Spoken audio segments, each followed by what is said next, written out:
there. No one has 10 friends. No one can actually do the. Back in 1996, people had 10 friends. No. You own-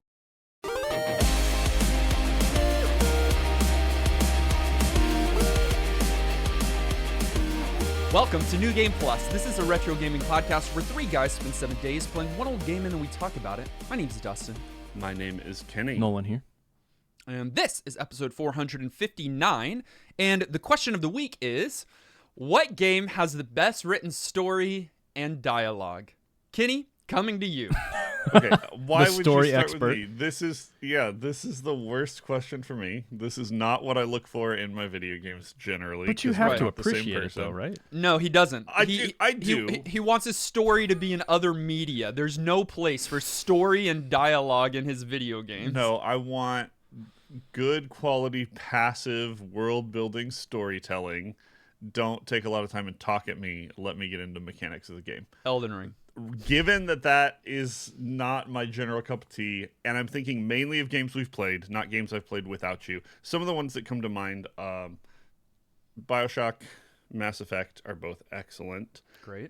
Also, the way, I don't know if you said it, but the way you gave the question to us said, what game has the best written story and dialogue? Yeah, both. Which means I can't give you the real answer here, which is Shadow of the Colossus. Wow. I mean, Because, no, there's no dialogue. Yeah, but but sometimes no dialogue it's saying something. is. Ooh, You know? It's really good storytelling, but no dialogue. he really. If you've ever watched a Kenny First play and it's a JRPG or any kind of thing that has dialogue, the guy don't want it. refuses to read it aloud. So you'll sit there in silence with him as y'all like just kind of Also scan reading, through it. I have respect for your ability as a human to read with me. To read Because quickly. it really does not matter to him. He does not care, and it is the thing that I care most It about. bothers you so much. Oh, it does, but yeah, I don't know.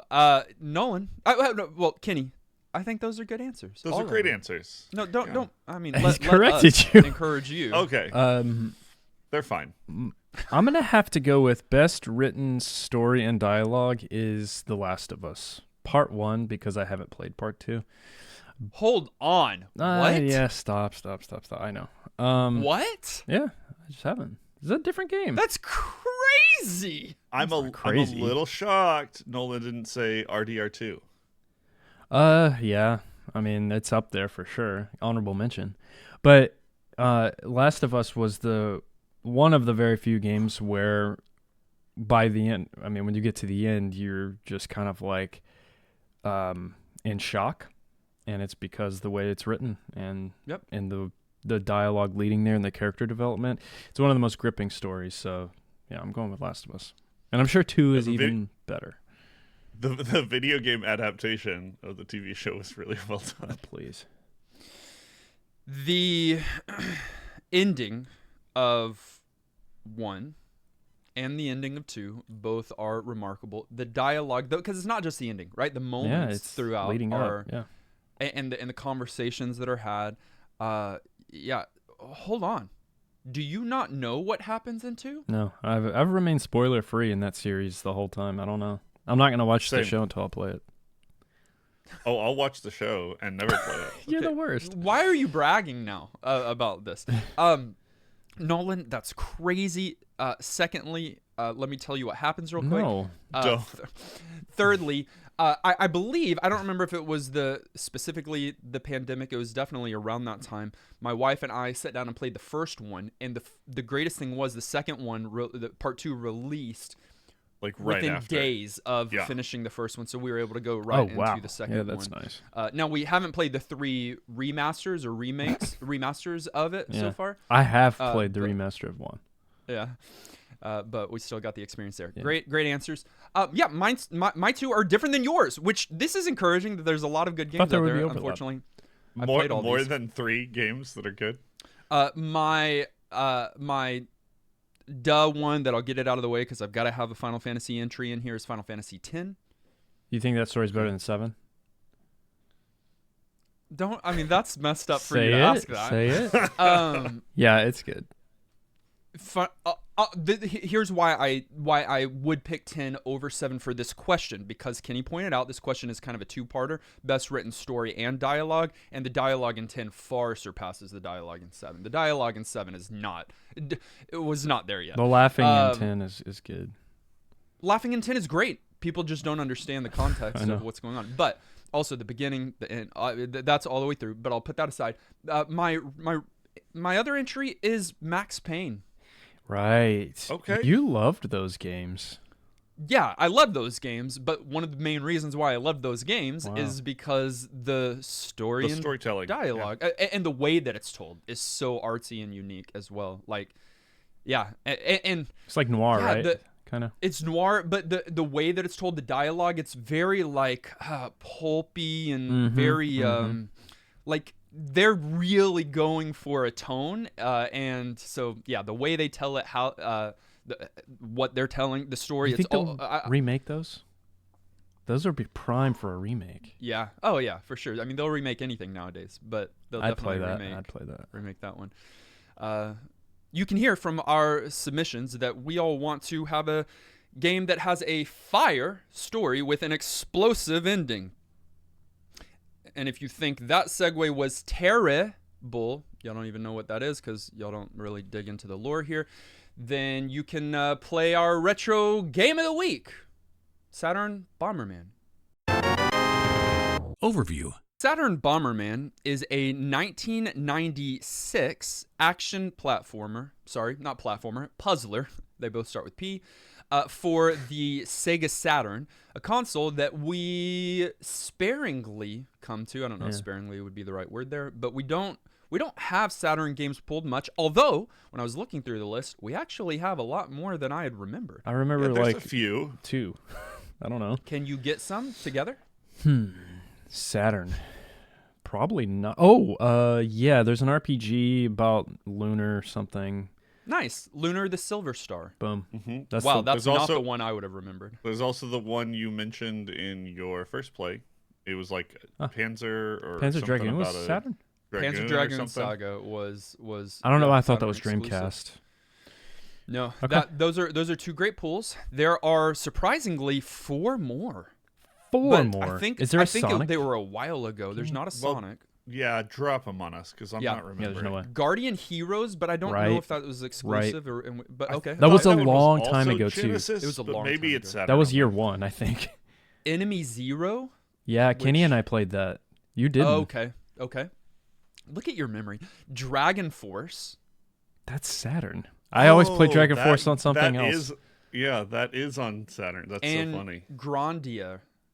I don't remember that at all. I do remember a little bit of playing that. Is that weird sort of action RPG-ish one that was sort of Zelda-ish? I think so. With like weird itemization. I think that's the game I'm thinking of. Wow, there's way more than I thought. Yeah, I know, but a lot of them, as you said, were early on in the life of our podcast. We've been going for nearly 10 years now, so I'm always interested when it comes up. I'm kind of fascinated by the Saturn. I never owned one. I only know it by reputation, and the reputation is weird. And I like Sega, and so it's always fun when one of these pops up. Well, it's disc, right? So I'm assuming it's and 96, 97. That's PlayStation era. So Sony really had the market there, for me at least, in my household. For most people, I would say. And they would probably have the better catalog, but man, Saturn had some games. They absolutely did. I think it's probably an underrated console. I agree. Get into that on a different conversation. But we're coming back to the Bomberman universe. It's not our first time here. So Hudson Soft is the developer. The publisher was Sega Worldwide. Hudson Soft in Creators Japan. of Bomberman. Creators of Bomberman. We played 2 other Bombermans, which both of you will be able to give me one of the entries that we played. Okay, Kenny, you first. We played Bomberman 64. There you go. We played Bomberman Hero, and I find it really funny that we played those 2 in 64 3D Bombermans before we got to a classic Bomberman form. Yeah, I find it disgusting. No, I think it's great, and don't start on that. Oh no, they're abominations to the Bomberman universe. Wow. How can you even say that? How can you even think that? At least if he's going to be negative, he does the word that is a pun. Those games are great. I will defend those games till I die. How do I do an accidental pun that's better than the planned puns in the segue? You don't. You ignore it. Yeah. So we won't get into the conversation about the 3D Bomberman not being some true other Bomberman. time. Shut up. Yeah. No. My God. Because this, surprisingly, even though it's 96, 97 on the Sega Saturn, is a 2D classic style Bomberman. Don't say it with glee. I hate this. What are we doing? Yeah. Which You're too hyped. I had a little bit of legacy experience with classic Bomberman, simply just growing up renting it or going to friends' house and playing like on the Super Nintendo or something like that. Some of the 2D Bomberman. Mans. Uh, Whose mans so, is this? So it was, but this is the first time coming back to a 2D Bomberman. Yeah. Guys, 20 years or so? I know, that's I don't wild. know. Maybe even longer. It's crazy. And I've always heard of this specific one by reputation, highly praised across the board, but I never checked it out because it's on Saturn and I never owned one and haven't, I don't emulate it a lot. So surprisingly, this puzzle game has a fairly robust anime-esque opening sequence that sets a story. Like, I was not expecting any of that. I wasn't either. At all. Mr. Meanie has unleashed a monster on the world. Can we just pause and appreciate how good of a villain name that is? Why get creative? You could just be descriptive and it works great. Mr. Meanie. Yeah, Mr. I Not love a it. Nice Guy. Yeah, Mr. Not the good guy. Like it. It's fine. He's unleashed a monster on the world and dispersed around the world 4 crystals once used to imprison the beast. And then 4 warriors of light have to go out and get the crystals and Stop. Classic. crossover. You're getting confused. But I mean, Bomberman has to go out and get the crystals to Yep. imprison the beast once again. Bomberman has to get the crystals before it's too late and before Mr. Meanie, I guess, destroys the world. Yeah, there's also some time travel involved, which is fun. Time travel is always welcomed. Yeah. And in these games, like any 2D traditional Bomberman, you are kind of solving puzzles, making your way around a maze-like environment, dropping bombs. In the normal mode, we'll get into the modes in just a bit, you're destroying certain items so that you can progress to the next stage. Yeah, Zarfs. Yeah, and then defeating bosses, reclaiming crystals, saving the world. We now have a bonus episode exclusive for those on Patreon. Episode is not an over-exaggeration. It's a full episode. And it's an episode that you get to be a part of. Yeah, it's called Expansion Pack, and semi-regularly, you get to be a part of the conversation. And we're going to debate, and we're going to scream at each We're other. gonna talk about Have video arguments. games. Yeah, we're gonna scream mostly though. That's kind of the point of it. Yeah, we'll be like goats. You roast us, we roast you. Find out more information at patreon.com/NGP podcast. Gameplay. We've referenced classic Bomberman a couple times, and we've said 2D. But if you're not familiar with it, it is a top-down view of a field filled with bricks and obstacles and other enemies, and you are navigating through that maze-like area. And in this case, in story mode, you're trying to hit what are they called, Kenny? Zarfs. Zarfs. Zarfs. These poles I'm not Kenny, though. in order to progress. In traditional old school Bomberman, it was always a combat mode, like against another player or against the AI, but in the story mode at least, it's more based on finding those things to progress. And they don't change a lot from and if you are familiar with it, they don't change a lot. It's what you would expect from that genre, and I kind of really respect that about this game. I think on the Saturn, it might have been tempting, or it probably was tempting, to change it up drastically and do something creative and different to keep it fresh, but they didn't, and I'm very happy about that. I'll tell you, I think that new Super Mario World Wonder the reason why it was so enjoyable for so many people was because they went back. It was 2D Mario. I mean, they obviously, with the advancements in technology, were able to add some things, but they went traditional. Yeah. And it felt like a warm blanket, again, So for good. people that had played those games growing up. Yeah. Yeah. In Saturn Bomberman, you have 3 primary modes. Normal mode is the story mode that we've been talking about, and that's where you go through 5 worlds of multiple stages each, fighting bosses at the end of the worlds. And then you've got a battle mode, which is multiplayer. It's a whole conversation to be had, and we'll have that. But there's multiplayer either with CPUs or with friends. If you've got a lot of friends, good, this can work for you. And then you've got a master game, which was kind of a fascinating concept to me, where instead of destroying these Zarfs that we're talking about, it's kind of that classic that Nolan mentioned where you're taking out the enemies. And you have 20 floors, and I think you only have 1 life. So it's just to try to get through as many floors as you can, either before the timer runs out or before you die. More of a high score challenge mode. Yeah. Survival, though, kind of. So Kind of. high score, it survival. really is your challenge mode. Flex It's like on I've it done mode. everything else kind of mode. Right. Keep things And fresh. like the traditional games, you've got hard blocks that cannot be destroyed, and then you've got soft blocks, which your bombs will help carve a way through. So your goal on most of these stages is to use your bombs to carve paths through a maze, avoid or eliminate enemies, destroy the Zarfs, and exit to the next stage through an incredibly cute and always different animation from one stage to the next. And this game also introduces, I guess they do add one thing that's different. Yoshi's. Excuse me? TM. Dinosaurs that you can ride, and they basically act as armor, so you can get hit once and not die, and otherwise this is a one-hit kill sort of thing. That have different ages. There's young ones, adolescents, and then like fully grown ones that all do something different. That's in battle mode, that's also in story mode, and that was kind of a fun addition. I like to see that. Yeah, why not add a giant Yoshi egg and then ride it? What Nolan fails to mention is that these dinos are the best thing ever. No, I like using them. They're great. Yeah, they're really good, especially in battle mode.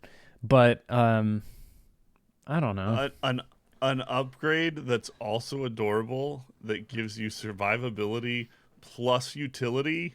Like, you can't beat that. Yeah, but can you? Yeah, I guess you have all your same functions riding it. Well, and you can jump, yeah. Yeah. Well, you can't always jump. Yeah, So sometimes. each of the different colored dinosaurs, and we can call them dinosaurs, that's fine. They're called Tirras, Tirras. But I don't like it.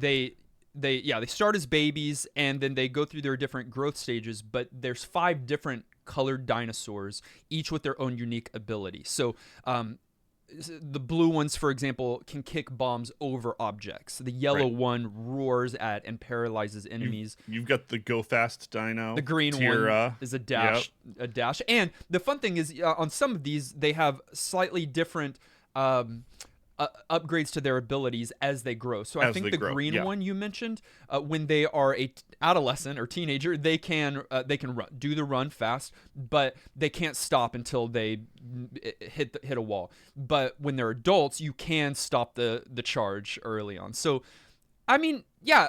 Now here's the thing: I mainly used them kind of as you do with Yoshi and Mario as a death buffer. Yeah, so absolutely. Like You're gonna that get was hit. that's primarily how I use them. But their abilities are nice. Kenny, I thought you were going to have a problem with the full-grown dino's belly button because you had a problem with the Crash's belly button. Completely different situation. I forgot about that. It's very visible here on these grown I don't Tirras. mind a showing belly button. Okay, it just so has midriff to is fine. meet some very specific criteria. Belly button Acceptability criteria? Kenny's Yeah. a belly button guy, and you're finding that out, aficionado. everybody. I'm not. Write it down in the lore. Yeah, I mean the Tirras, I think, as you mentioned, Nolan, are the only new addition.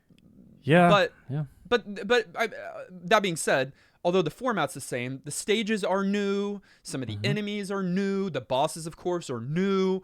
But it's the same kind of format. At the end of a certain amount of stages, you do fight a boss, and I think that's where this game shines, honestly, because each boss has a little gimmick. Most of them are big, so like Bomberman's pretty small, but these bosses are pretty large, and you have to, on a grid, some kind of grid that you're on, you have to place the bombs and hit the boss 5 times maybe. But all the while they're doing these unique attacks to you or the stage. I thought that those bosses were fascinating. Yeah, I agree. It's a good addition. You definitely need some things to make that story mode sort of A, feel storyish, and B, be more than just doing the same level over and over again. This game does lean a little repetitious, the nature of it, which is not like a problem for this type of game, but like is a reality. And so that is repetitious, one of like Tetris. Yes, yeah, Right. Yeah, it's less the same. so even. Yeah, it's the same but goal like, each time. Yeah, I get what you're saying. less repetitious, but also more problematic for this one than that one. Okay. Regardless, that's a whole different conversation. It breaks it up, and I agree. The bosses are really nice. Yeah, and I'm trying to think if this was. I mean, was this the first boss fights in Bomberman? Was this the introduction? Because I don't know at all, but I really, really like them. I doubt it, right? Like I even don't in the, I'm assuming some of the 3D ones we played they- are before this one, maybe 96. They and definitely have bosses. I'm talking had about boss fights? I'm talking about the 2D 2D. ones though, because I do think that's where the game gets really creative with those boss fights, because Kenny's right. The game leans repetitive, but I don't even say that negatively. Right. So it's a fun way to break things up, and it feels right in the format that they have with worlds and then stages within the worlds to have a boss at the end, and it fits the theme, and they're all different. It feels really well thought out with the bosses, I think. Yeah. The bosses are going to be difficult if you are stripped of your powers. Thankfully, this game gives you kind of a world map that did you notice you're able to go back and play previous stages? Oh, I hadn't realized. Yeah. That's super helpful. So you don't have to be stuck on a boss with no power-ups. You can go to the previous stage, collect and some like pojust grind out some power-ups before And you so- do the just to bosses. tell that you- actually helps a lot. Super nice. It kind of mitigates one of my primary complaints about this game Nice. is that when you do lose your power-ups, it's a big stripping of power. And that's fine, I get it, but this type of genre, this and shoot 'em ups and similar things where you sort of depend on progression, sometimes when you do have that moment of like losing all of the strength that you got, it can be a real obstacle or super frustrating. I still think it's a little bit of a problem here, but the fact that you can account for it, and I hadn't realized that, does help quite a bit. So unupgraded Bomberman is one bomb placement. It's one Slow. Walking slowly. It's a one explosion tile, like I guess one across around like you. Yeah, it's one on a either cross. It's a side? plus sign, very small. You can't kick them. You walk You slower. can't pick them throw up. them. You can't pick them up.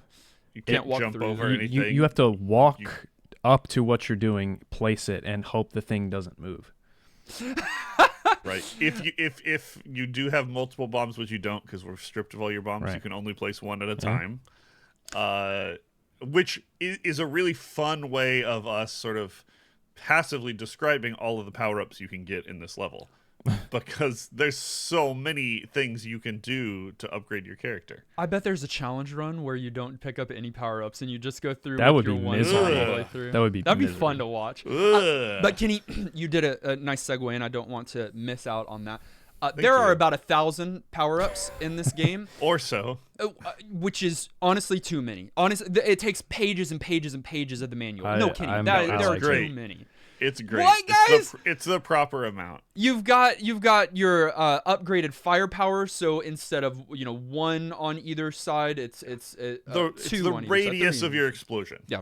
Gets bigger and bigger, and collectively. So like the more of those you get, the longer and longer it gets, which is really nice until you start blowing yourself up. which is what you do all the time. You've got power gloves that allow you to pick up and throw bombs. You've got a kick ability which allows you to place a bomb. Nolan was really good at this, and if you get good at this, it's the best one. Wow, it's sniping. But you can put down the bomb and then kick it down the lane. It's really cool. Feels really good. Yeah, that's just to name a few. There are seriously dozens of these Movement power-ups, speed. and there's a few power downs. You've got invulnerability, you've got bomb triggering, you've got multi-bomb placement, you've got a ton of options here. And they majorly change the way you play, even some of them. Okay, so like my perfect equipment set is full firepower. So that's 10. So that's 10. And then also where I could lay down 10 bombs. You go from 1 bomb to 10, and then roller skates where I'm moving at a quick speed.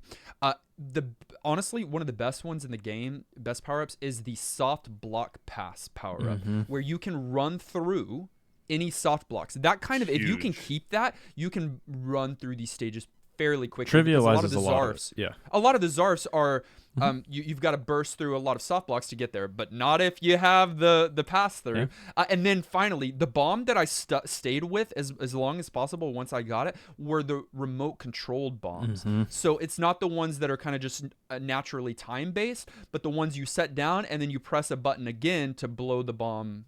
Which are nice. Dealing with enemies. It's just so much safer. More control. Yeah. You can hit specific enemies, and 2, you don't accidentally blow yourself up as often. You still will. Yeah, sure. I mean, honestly, the amount of deaths that I had, probably 75 to 85% of them were not the enemies hitting me, but were me hitting me. Yeah, that's the issue. That when you said full firepower, so I was like, oh, really? Because you're like, that's dangerous. It's dangerous. I mean, it's really good, but it's really dangerous. Something I really love about there are a couple things. Number one, in story mode, you mentioned that there are cuts. There's a story that is like a full-on anime, so you get like cutscenes in between. In a Bomberman game, which is great. Not every stage, but in between the worlds, maybe. Yeah. I don't even know that. Maybe not every time. You do at the beginning and you do at the end. Yeah. At least. Right, and you get some of the boss moments. Yeah. Like dialogue. Yeah. Not fully a cutscene, but the transition between stages is actually seamless. So it shows Bomberman leaving that area and the screen moves up to the next tile set. I mean, that's a story mode. That feels like progression. That feels like continuity. And it's such a small little thing that they chose to do, but I loved it every single time. Yeah, Dustin mentioned this in passing, but I'm glad we're taking some time to call it out because it's beautiful. It's really thoughtful. They're very creative. No 2 of them are the same. No 2 of them. It adds character to your character for the way he acts and also to the world around you, because each of these worlds you're in, which we need to discuss a little bit, are completely unique and totally different thematically. And so the things you're doing sort of fit the theme of the world. And it just adds so much quality and polish and character. They didn't have to do that. You could easily fade out a level, fade in the next level. You're just chilling and moving on, but they did, and it's so nice. You mentioned it, the stage variety is insane. There's a bunch. The world variety. Even between stages too, though. Like it's the same area, it's the same theme, but like they puzzle it up differently between the levels. Man, it's so charming. Every world is so charming and so unique, and I couldn't get enough of it. And your basic mechanics are still the same. You're going to blow things up, but they're going to be different things that are obstacles. They're going to be different types of enemies, but those enemies change. Some of the enemies will have different attack patterns. Some of those enemies will be able to interact with bombs in ways that you hadn't learned before, so you got to figure out that they can do that and adapt. And then the levels themselves also have interactables that are level specific, that fit the theme, and that are all different, but that are done so well that they don't feel like gotchas. They just are clear and unique, and additional things to add a little bit of variety and spice to this game that again leans a little repetitious, and they mix it up a little as they go, and it's really welcome. And they teach you early on because they have a pretty obvious deck with cannons on there and then creatures out there, so you can set your bomb, it explodes the cannon and shoots a cannonball. But once you figure that out, that there's interactables, there's a stage where there's an enemy on like a bomb throwing turret. Once you defeat that enemy, you can go get on that bomb turret. You can take the turret and launch the bombs at the enemies. They lean into it hard. There's the one boss that you can't even hit with your own bombs. You've got to activate the cannons to then hit him. And so they lean into it so hard, and it's really smart. Yeah.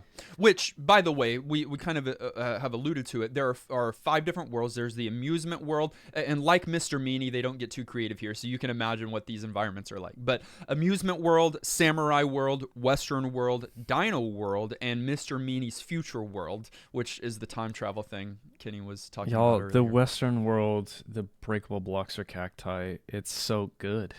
It's so great. good. That's good. The samurai world is amazing too. Yeah, that one's great. Yeah. I like how kind of not cohesive the themes are. They're kind of Mario style, where you get a little bit of any like genre. Like you go from western to space. You know, I like that. I think it doesn't have to make sense for me. And man, the detail there is crazy. Is it time? Should we talk about multiplayer in this game? Why are you saying it like that? Because this is the actual thing that everyone cares about in this game. Well, if you have that many friends. All right, this is... Yeah, that's fair. No one has 10 friends. No one can actually do the... Back in 1996, people had 10 friends. No. You only needed 9 friends, to be clear. You're right, because you weren't playing. You got to sit there while all your friends You just sit play. there and watch while you host your 10 friends. So the big draw to this game, yeah. or one of the big quirks that people talk about when looking back at Saturn Bomberman, is that you can do 10-player multiplayer battle mode, which is a ton of people. You have to. The Saturn did not have 10 ports. You have to. Right, you had to have the hardware. That I think you had to have 2 of them at least. The adapters. Because I think maybe they had 6 ports each. Something like that. But. So you can imagine that's chaos, and I would love to have done that, but I don't know if I'd ever have an opportunity in my life to have done 10-player multiplayer with this game. Well, you're right, probably, unless this was brought to a LAN party. But it doesn't matter if you don't have 10 friends, because you can still play with 10 players, or you could play with 2. So a lot of people wanted this to happen this week, and we're here to tell you that Nolan and I... If you're in our Discord community, you saw that the 3 of us got together for New Year's. I stayed with Nolan. So Nolan and I did take a little bit of time to play the multiplayer together. Yes. And that's so fun. It's really good. It's good. It's good. It's not why you play this game at all. I think you play this game for story mode. Plenty of story. But it's also why you play this game. And I'll give it to you. I absolutely think this game shines in multiplayer. But here's the thing. We have played a game maybe 10 or so episodes ago. I'm not going to name it. That has a robust multiplayer. But does not have much of anything in the way of solo play. Doesn't have as much. Not but near as much. That's an unfair statement. Whereas this game probably shines in its multiplayer most. Like, there's endless amounts of fun to be had there if you've got the people to play it with. There is a robust solo mode in Saturn Bomberman. However, the multiplayer, the battle game mode is so robust, so many options of how to set things up. Lots of options. You can play where everyone's against each other. You can play teams. So Nolan and I were on a squad taking out other teams. You could have 2 players, one versus another, or you could have up to 10. Some of them can be CPUs, some of them can be real people. All of them can be real people if you've got the hardware. You can set Nolan, we didn't even mess with some of these options, but it's brilliant. when we were playing, I died early often, and so I just had to wait until Nolan won for us. But you can toggle on a mode where once you die, you're not out of the game. You get to go along the sides and shoot bombs in. Oh no! Yep. So It's so good. That's so Think brilliant. about a 10 because- player doing that. Oh, dude, It's yeah. those But, like, levels are those probably last 2 seconds. I actually think it gets turned off in the 10-player version of the game. It would break the game. Yeah, the 9 and 10 version player of the game is slightly Oh, different. interesting. It's so big when you're playing with 10 people that Yeah. they have to actually change Wide. and simplify the map. Yeah, and so to get all 10 people fitting on the screen, So funny. you gotta just have a bigger map. And so they turn off a number of the features in that mode. So like really the sweet spot is playing with 8 players because you still get the smaller map and it's busy and all of the features and options. And there's a ton of them. I know you mentioned the one, Dustin, but there's bonus things. There's all kinds of it reminds me of the game that you don't want to say because it will ridicule you in your shame, in that it's got lots and lots No of shame. customization. Dustin, did we ever for find kinda how to out play. if you can change the music? Because that Oh, was we're my doing that only here? gripe. No, you cannot. Okay. There's one track. There's for, one for track battle for mode. battle mode, which is unfortunate. That's the only thing. That's the only flaw I could find with it. It's a good song, but But you're gonna be hearing it a lot. yeah. Hope you like it. Aged. I have a supposition. Not a proposition. I have a proposal. What's up? Okay. Sup? So Bomberman bombed so that Fortnite could fort. No. Can I cut you? Can Can I I go back in stop time, you? actually? Uh, What are you talking about? Do it. please try to This- make the argument that this paved the way for Fortnite. This game, not this game, well, this game specifically, probably especially because of the 10-player mode. Keep that in mind, 10 players. This game is the first thing close at all to a battle royale system. And those games are crazy, insanely popular now. This game did it first. It's the first battle royale. No. No. I mean, tell me I'm wrong. You're though. wrong. Think about it You're more. wrong. Don't just be mad that I said the word Fortnite. You're wrong. And now you're salty. Think about it and tell me that this game had a huge influence on future games. That's crazy. You're wrong. It's I thought too it was- much of a hold on. stretch. It's too Okay. much of a stretch. Okay, No, the no, no, no, no, no, no, shrinking- no, no, no, I'm talking. And then that's a good point, actually. Yeah. That I'll make. Yeah, you can take it Because here's the thing. He's turning me a little bit, Nolan. How? on. Because I Googled. What do you mean you Googled?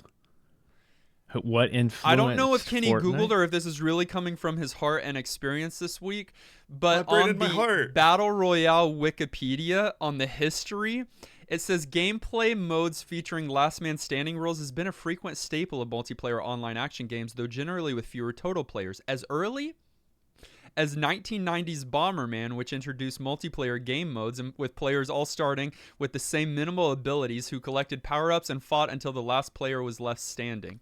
Yeah, with a shrinking, like With a shrinking map, with a shrinking map If you that go forces you to play. if you go too late, the gods start dropping weights, and so it makes the stage smaller and smaller. Look, It's true. maybe Fortnite and Hunger Games has a lot to thank Bomberman for.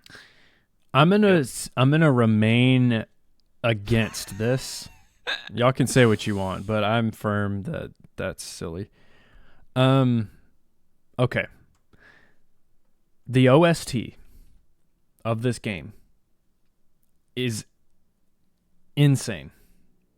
It is so good. Do not do that. I didn't do it. If you're I only did. listening, it wasn't me. I can't believe this. Look, it's on the Saturn, and that's also something I was reminded of when we talked about the Saturn games we have played. The AMV, like the full anime cartoons that are built into this, it shouldn't be a surprise because That Lunar You get game. disk space. Yes, that Lunar game did Yeah. the exact same thing. Had the full Right. motion, and they could do soundtracks like this. And dude, Right. it's so good. I really, really appreciated every track for every world, and it's a standout. And I can't believe I hadn't heard it before. I would have maybe heard it somewhere, I thought. Some of the tracks are really good. I wouldn't even call it a complaint. My only note is that there is only a track per world, which I don't think you necessarily. Still pretty good. Yeah, but that's only 5. So there's 5 tracks per world, and then we'd mentioned it earlier, Nolan. I think it's. I looked into the settings. I hope to the bomb gods that there is something. But if you can't select tracks for your multiplayer modes, even from the tracks from the stages, you don't have to have new tracks. Even if you can't select, that's a major oversight, because that's something that should one be mode, common. and it's a mode that you're going to replay and replay and replay and replay. Yes, because and you're that's gonna what hear it calls one for. track. That's not a good idea. I agree. I don't like that. I wish varieties, they're good. even if you could pick out of the short track list. Yeah, but it's just so solid. Like, they are solid. Man, it was such a standout for me this week, and it kind of is making me want to make a Saturn playlist to run our YouTube channel again. But then I was thinking, like, that would probably be like a 30-minute video. The music is good. I wasn't quite as blown away, but I did appreciate the stylistic changes. I do think it's high quality, and it's nice that we're at a console here where you're not just in like 8-bit land. You can have some higher quality music, a little bit higher fidelity. I'll certainly take it.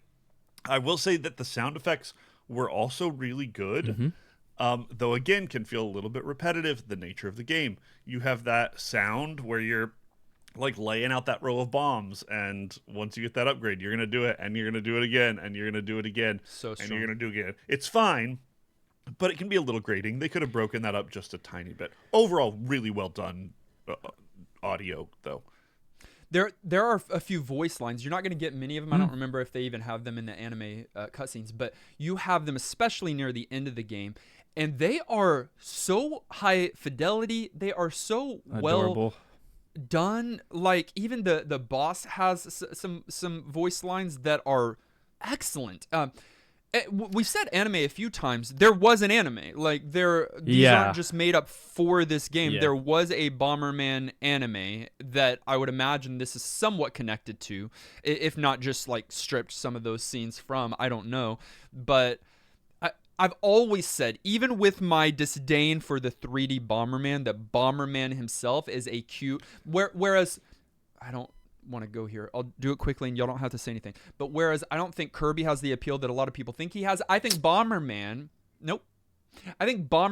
does. Like, even though some of those 3D games don't do it for me, adorable. Bomberman has always been an adorable, great character. No, kidding. No, you're completely wrong, and then mostly right. Okay. Yeah. So Bomberman just works. He's cute, and then it works with all the anime flair and thing. The thematic presentation of this game, from audio to music to visuals, and I think visuals is where it shines, guys. We always say it, but when a newer, quote unquote, 1996, 1997, but when a newer game is throwing it back to an old, like a classic series, but they're doing it faithfully, but with the modern adaptations of, like, you can have some crisper graphics, you can have some better handling or whatever. It ages well typically, and this one does, because they're not trying to do 3D too early. They're not trying to rewrite the formula. They're doing it faithfully, and it looks and sounds and plays that way. It looks insane. I would agree. Like, my one caveat, I always have to sneak it in. It's a little bit. This is the nature of the game. Again, it's a little bit visually busy. It can be kind of overwhelming, especially when you're first coming into the game. There's a lot going on, and it's kind of chaotic and all over the place. You have to, for the nature of what they're trying to do. They didn't this isn't a design problem. They didn't overly make things too bright and colorful. Stuff is simple. The animations are good. The characters look good. But it is a kind of cluttered, busy visual. Very well done. But just if we're just like looking at it and saying like, is it so pretty? It's a little bit busy, but it is very well done. I'm not trying to take that away from you. It looks insane. In the Western world, the boss fight is this robot on a horse, and you're on a train, and it's moving. It enters the scene far away and gets closer and closer to you and gets bigger and bigger. And I was so impressed just in the visuals and in the animations. It's got so much charm to it, and it's that cute Bomberman charm that I think is done to perfection in this one. It's in all of them. I mean, maybe even to a degree in the original one, to what they could pull off. But this one's kind of like, in my mind, the peak of what Bomberman should look and feel like. The only aging factor that keeps me... Well, actually, I'm going to save this for summary. I'm not going to say this right now because it's not quite aged. It's just a preference thing. So I'll shut up. I'm going to bring up multiplayer one more time then, because I often do when there's a multiplayer-centric game. I think that can be an aging factor, trying to play it in 2024. If there's not the ways to play it. I hope to point back to this game in future months and years when we talk about multiplayer retro games, because I think this is the perfect way to do a multiplayer game that ages impeccably. Do you still have the challenge of playing with people couch co-op today? Yes, but that's going to persist. But that is not precluding you from playing the multiplayer experience, because you can have all the CPUs and still get that experience fully. And then on top of that, I've already mentioned, but you have a fully fleshed out single player game. This game in 2024 can be played. Wow, 2025 can be played. Y'all didn't even catch it. I did not catch that. I don't like it. Should we start over? Yeah. No, we should give up. And both of y'all just went with it, and then were shocked when I said 2025. It gives you both experiences fully. Yeah. Is it more fun playing with friends? Absolutely. Is it hard to do because of the nature of just couch co-op in 2025? Yeah. Nolan and I were able to do it because we were together, so you can do it, but you can still get most of the experience. I won't say identical because it is fun to play with friends, but you still can do the battle mode. You can still do the normal mode. You can still do the master mode. You can do all that the game has to offer by yourself and get a great full experience. They do account for it better. I agree. I don't think the single player mode, it's great, but I don't think it has a ton of replayability. It's certainly worth playing. It's lovely. And maybe in master mode, like challenges and whatever else, it's not like it's a completely unreplayable game. But I think the thing that's going to bring you back, if you have this game and play it for a long time, is the co-op. And that is better with people. And so it's still a factor, but you're right. Less of an issue than in other similar games we've seen in the past. How long have you been an advocate? An advocate of what? For the devil. Kenny. Oh, me? Yeah. All I'm doing is spitting truth. Nolan. That's all I'm doing. That's what the enemy says. Before we leave multiplayer, I do want to say, it's crazy. This game, this is so crazy, guys. 1996. This game once supported online multiplayer via dial-up mode. I love modem. that. So you didn't even have to have friends at your house. You could play on a dial-up modem with other people. I just know that connection was terrible. But that's cool. The manual dedicates 20 pages worth of instructions towards the dial-up multiplayer mode. Okay. But it walks you through how to plug it in, how to log in, how to many people do you think character. actually did that? 10? A few. And they played all together? It speaks, though, to just how wise they were. Yeah. Wanting that local co-op, but knowing that like we were moving towards a future where we don't. And Dustin, you were so impressed. You were like, how in the world did you pull Battle Royale influence out of your brain? It's because I was sitting down thinking through this question of I'm not impressed. what's the today equivalent of this game? 99 Because Bomberman. you're Whatever. not going to sit down and have 10 people in the same room playing a game at the same time. You're going to do that, and you're going to do it Bomberman online. R is what it is. Great transition. Super Bomberman R, I think Super is what it's Bomberman called, R. released in 2017. I think that was the last mainline Super Bomberman game or Bomberman game. Yeah, and I guess you would be able to play it multiplayer Yes. like that online? Yes. Nolan? Oh, sick. Well, that's cool. Yeah. There are other Bomberman titles as well. You've got the classic titles, you've got arcade titles, you've got home console, and then, as I just mentioned, Super Bomberman R, released in 2017. That is probably how you would play a modern Bomberman today. And then, if you want a disc for your Saturn, it is going to be $131 used or loose. It's going to be $749 new. Yep. I'm not surprised. I'm not either. Because Saturn. It's the console, And, yeah. and also the fans of this game are maybe more weirdly fanatical about liking this game than almost any other game that we've played. Really? That is a huge statement. Yeah. I mean, I don't know. Look at people's reactions when you're talking about it, when you're reading about it online, when you say slightly even offensive things on your podcast that aren't offensive but are true and just kind of critical, and you get called the devil. Well, that and 3D Bomberman doesn't count. Shut up. Final thoughts. At the end of each and every one of our episodes, we determine whether or not the game gets our vote for New Game Plus status, which is our general thumbs up or thumbs down. It does require 2/3 of the vote to swing one way or the other. Kenny, what did you think about your first 2D Bomberman? Yeah, this one is a fairly easy NGP for me. But even though it should be my bread and butter, just a multiplayer, puzzly sort of competitive game, I think when you look at the types of games we generally like, I think this one would fall more into my camp than either of y'all's. I feel like I probably like it the least of the three of us. That's not to say I don't enjoy it. It's a great game. I do. Very solid. Replayability does have a little bit of issue for me, and unless you're playing co-op, which is just not quite the same. And is the main reason for this game having legs and being as popular as it is, which is great. It's a good game. I do think it's in the better than category. I think it was absolutely revolutionary when it came out. I don't think you're as likely to get quite as hyped about it today. Just the nature of the way gaming has changed.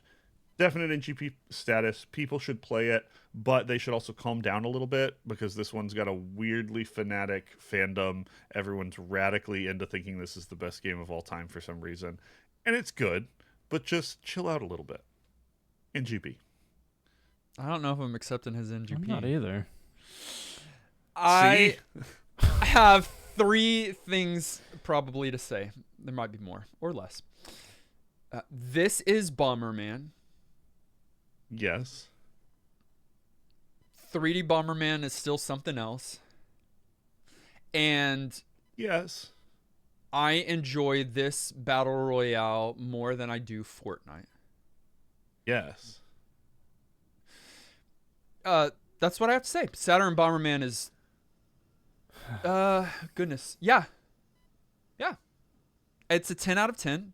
Wow. It does exactly what it is, what it is supposed to do. It's not one of my favorite games of all time, but it's a Best game we've played this year. Okay, I knew I think I knew it right before it happened. Yeah, this is a 10 out of 10 game. When I do my end of year ranking, this will be probably top of A, just because for me, S is, which by the way, Nolan did not have an S game from last year, Kenny. I don't know if you just saw didn't that. even put a single one in there. He didn't put a single one. There wasn't I one. saw the start of his list, but I didn't see. I him only finish it. I only had 2, and Kenny, you're going to do yours soon. Yeah. Okay. Yeah, so this will be up at the top of near the top of mine. Saturn Bomberman is an excellent title on almost, if not all, fronts. Excellent game, NGP status. So what I almost said an age but saved for here was the reason I love the 3D Bomberman games, the N64 games, especially Bomberman 64. One, I grew up with them, so that colors it a bit. But I really like that those games do change one aspect of Bomberman, and it's an adventure game first and foremost. It's not a battle royale, if you want to call it that. And there's a lot more puzzling that goes on in those games. And I think they do it quite well. And the only thing that would make this game even better is if it was a little more puzzle intensive between stages. I will give Kenny the repetitive term, but I don't say it negatively, but it just, the nature of Bomberman it is. But yeah, that would make this game like insane. But this is a perfect Bomberman game. I would recommend this over any of them if someone wanted to experience Bomberman for the first time, for sure. And I have no complaints about this game. That the only thing is the puzzle thing, that it would be a nice to have, but that's not what the game's going for. It's a perfect Bomberman game, and you should play it in GP. Which means Saturn Bomberman is New Game Plus certified. But what did you think? On our YouTube poll, 30% said yes, it's worth playing today. 4% said no, but a whopping 67% have never played this Bomberman title before. And it's got to be console related. Saturn vibes. Saturn, probably. And then we had some commentary come in this week. A record low for the last few years. Record low. Again, well, I think two things against us this time. The New Year. Holidays, and the Saturn. Yeah. Okay. Yep. I think it's not as easy to play as others. Super said, this is the perfect Bomberman game. I can't find anything wrong with it. As it executes the puzzle action formula so well, you'd think it invented it. A snappy yet satisfying single-player / co-op campaign, a robust multiplayer mode with Sega Online support to boot. Yeah, that's what you were talking about, dial-up. Okay. I Super's think that's not what talking about a way to play. Okay. No. And a surprisingly addicting challenge mode make this the clear winner amongst the other traditional games in the franchise. The only thing I can think of to critique is that the campaign mode needs more music tracks. Master mode and battle mode have some good songs to pull from to give each world a little more audio variety. Regardless, the sheer amount of quality content is in this one makes Saturn Bomberman an evergreen title. Listen to this, and then Kenny's going to be mad. One of the strongest NGPs for perhaps one of the best retro games of all time. It should be criminal for Konami not to have ported this to any other consoles. That last part's pretty bold, but Super and I agree on that. I mean, we said some of the exact same things, so I agree for sure. Priven said, ever since I was a kid, I was hooked into Bomberman, and as an adult, I decided to add the best Bomberman games to my handheld. This was number one just about everywhere I looked. Yep. And holy cow, I can't really argue. There are just so many things this game does right, from the graphics to the sound design to the absolutely perfect execution of the classic Bomberman formula. The only downside is the obvious, with this being a multiplayer-oriented game with no real modern way to easily play with friends. If you are in any way a fan of the Bomberman series, and honestly, even if you aren't, then you would be doing yourself a massive disservice if you never gave Saturn Bomberman a play. Easiest NGP I've given since joining the community, and P.S. also, since I know the NGP effect works, to the Hudson Soft dev reading this, please put this on PC. Do whatever you have to do. It'll be the easiest money I've spent on a game in a long time. They are listening. We know that's for sure. This year, and I will tell you, in 2025, Saturn Bomberman will be re-released in some capacity. Yeah, there you go. Shane said, man, this classic Bomberman formula just doesn't work for me. Here you go, Kenny.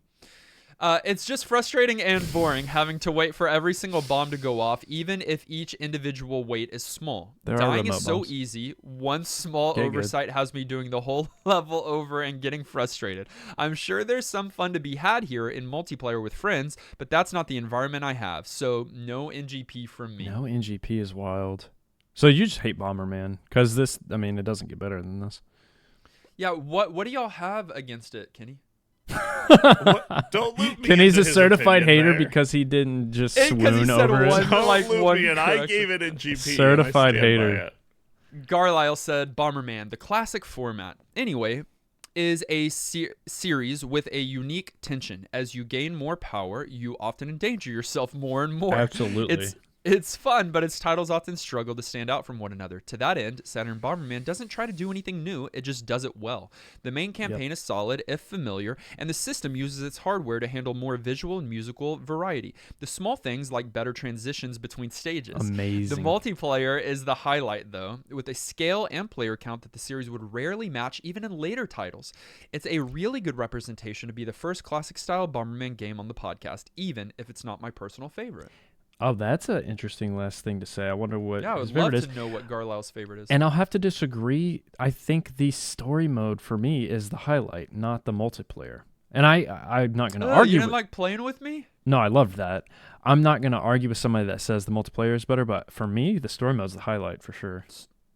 So good. I'm going to point back to this game for many years Smash to come Brothers when we play multiplayer games. You can send in your thoughts on the retro game of the week each and every week to ngppodcast@gmail.com or hop into our commentary channel on Discord. We'd love to feature your thoughts as a part of our next episode. But for now, we're going to set aside Saturn Bomberman, and we are not going to randomly select because it is time for a Patreon poll. Happy New Year, everybody. That one was longer than usual. What's the reason why I did it twice as long, Yeah. Nolan, Why? is because next week is a retro recap. Oh, double the fun. We get to play this one extra long. We have this one for 2 weeks. Big, so, big. stats by Shane. Stats by Shane. The PS2, as always, is at the top. 16.5% of the entries were PS2. And I'm, as always, not going to be mad about that. PC and GBA tied for second place at 10.8% of entries. GBA Love it. up at the top this time. Yeah, I know. All right. It's a pretty big one. Yeah. The most submitted game was only submitted 10 times, and that is Super Mario Sunshine by I Love You. Pizza, Cecil, Super Hyper, J. Robert, Brojim, Clint, and Bill. Nice. That would be a really fun episode. Second I think. most submitted game was The Guardian Legend, 6 entries by Neo Kuja, Ben, and JCDC 9000. Okay. And then Nolan, now it's not many entries, but 5 entries at third place. Majora's Mask by Shauna, Brojim, Bill, and Hot It would be Tamales. so good. Please. It's been submitted so many times. It just needs to happen. But what if Kenny and I, who haven't played it before, do not like it? Then it'll be a good episode because I'll kill you live on air and go to jail. And it'll be worth We it. have other entries like Final Fantasy 13 and Final Fantasy 5 by Grinch. 13? Yeah. Why is 13 on Wait, there? Is it oh, is God. it eligible? Oh no. I love that game, first of all. We have Ape Escape 2 submitted by Cameron. We've got Wario Land 2 for the Game Boy Color submitted by Fun. Fast Eddie. Okay. Skate submitted by Keeks. Skate's old enough? Aye. It's 2025. Oh, bro. God. Stop saying that. And Wait, so Secret of Mana- 2010 is now the cutoff. Well, but we also do by month. So, yeah. So, January. Holy. All right. And then Chunko Funk submitted Secret of Mana and Mike Tyson's Punch-Out, which we haven't. It's been crazy that we haven't played a Punch-Out in 10 years of this podcast. Yeah. That would be a fun classic to. It'd be boring, but yeah. We've got a lot of great, semi-great, good, and bad games submitted in this Patreon pool from your submitted list. We are randomizing now.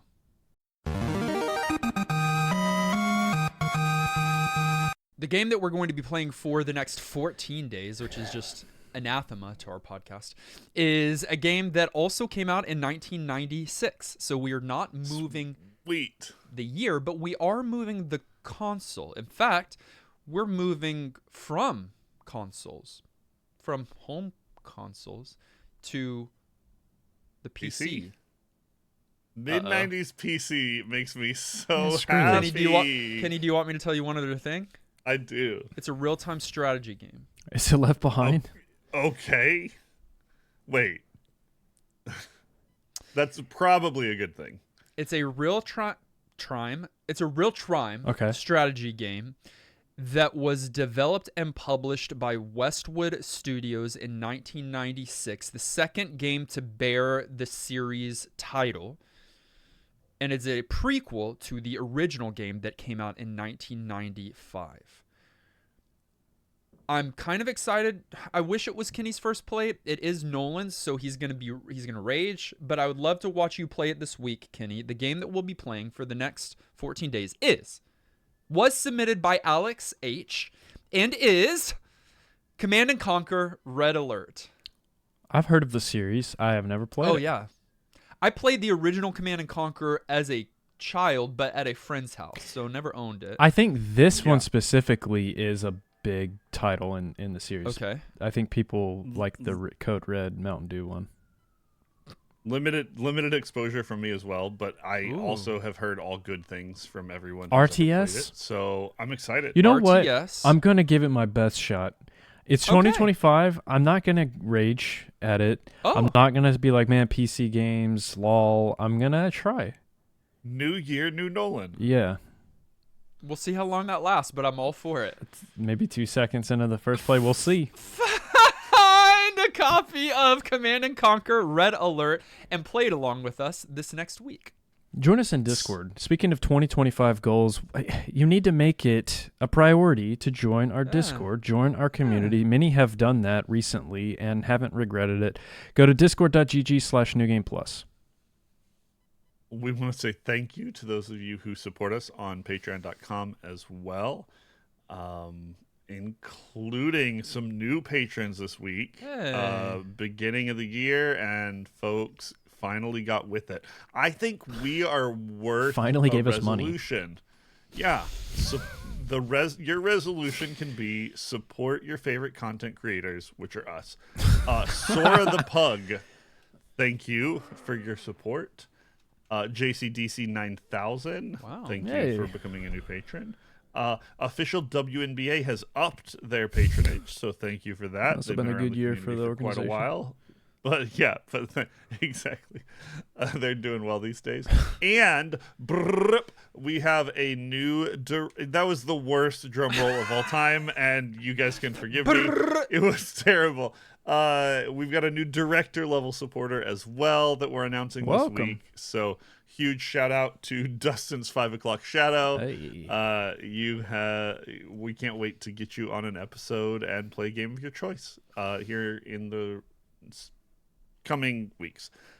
Also, thank you to our current directors of BroJam, Super Hybrid Siegfried, and Scorch 57 2004, and to our many producer level supporters as well. You guys are the bombs in our heart. I got nothing. Alex, Amarlian, Android 440, Antonin, Ben, Bill R. Craig, Dagony, Dustin's 5 o'clock Shadow. Well, not anymore. Garlisle, Guardian Kate, Alex, Harold, Hey Brother, J. Robert, Jake, Jordan, George Orbinks, Justin Clint, Levi Maximum, Megatroid, Miss Muso, Not Enough Dog, Radmac, Retro Man, Sajan, Sasser, Scotty Shane, Shauna, Snake Matic, Swaggy Taco Fish, Psycho Mantis, Thomas Tins, Turtle, Unbedavable, and Zion. Y'all are my favorite mouthful. You've got to stop saying that in 2025. You did a good job, Kenny. You can follow a lot of people. Follow us on social media, Facebook, Twitter, TikTok, and YouTube. Links are in the show notes. Listen directly on any podcast provider of your choice. And while you're at it, please leave a kind rating and review. Subscribe. Did I say that? Our episode artwork was created by our friend Dave. Our video episode was edited by our friend Dylan. Our audio episode was edited and produced by our friend Dan Willett. Join us next week as we listen to a retro recap. Join us the week after as we play Command and Conquer Red Alert. Until then, I'm still the Green Tira. I'm still riding on him, apparently. What? I'm riding on him.